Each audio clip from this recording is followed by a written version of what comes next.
Alrighty, guys. The Suns and Pelicans series has now wrapped up today in Game 6. Little recap for you guys today.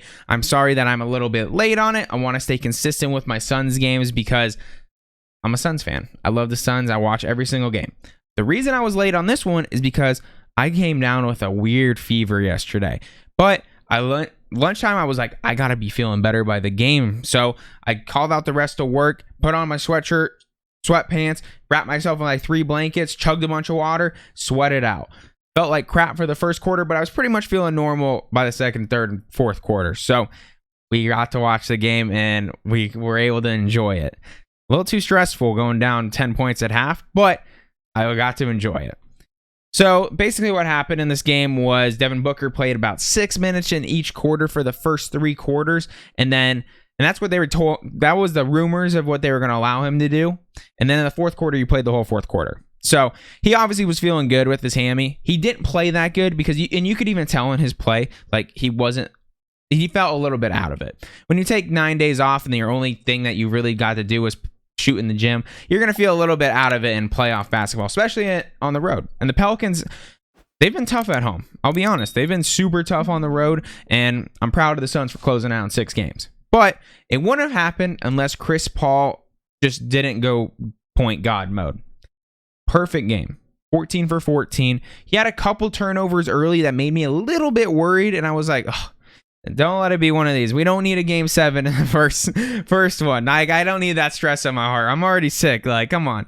And so we were able to close that out, thankfully, because he went 14 for 14, played an absolute flawless game. Ayton basically played flawless again as well. He missed a couple, probably his easier shots of the night. It's weird. Ayton takes that mid-range jumper with so much confidence, and it's going in every time. But he gets a little bit closer, like a little floater. He's like, oh, and tries to put like too much touch on it, and then he's missing those shots. But Ayton played phenomenal again. Ayton is looking like a top, literal 2 big in the league. If he's hitting shots like that, like he's going to be unstoppable the rest of the playoffs. So I'm super excited about that. Unfortunately, they out-rebounded the crap out of us again, which is Ayton's big downside.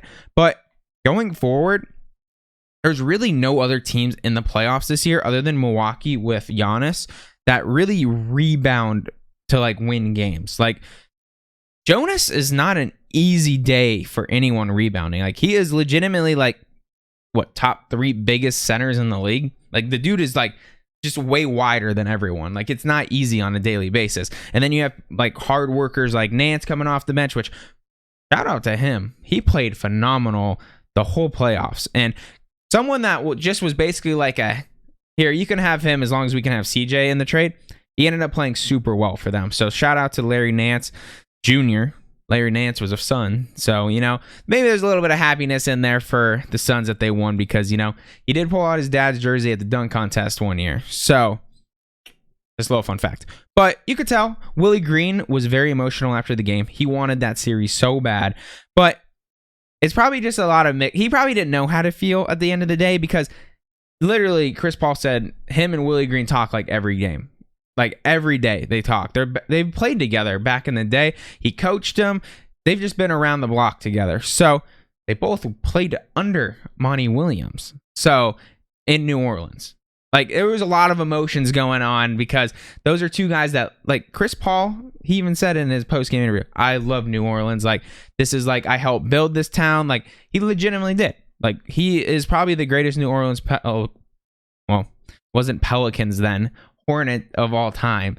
So, there's just a lot of emotions going on in that game and series in general. So, I think that might have been part of why the series was so hard for Phoenix because there was probably I've been in locker rooms before. When there's some kind of a backstory to a game, it definitely adds that extra almost pressure to it. Like, hey, we need to win this series. We need to win this game because this person has this emotional connection to this thing and everyone gets all hyped up and you play bad. It's just some things that happen. I'm not blaming that for the Suns shooting 14% in one of the games, but the Suns should have closed this out in 5 games probably if they were playing to their max potential.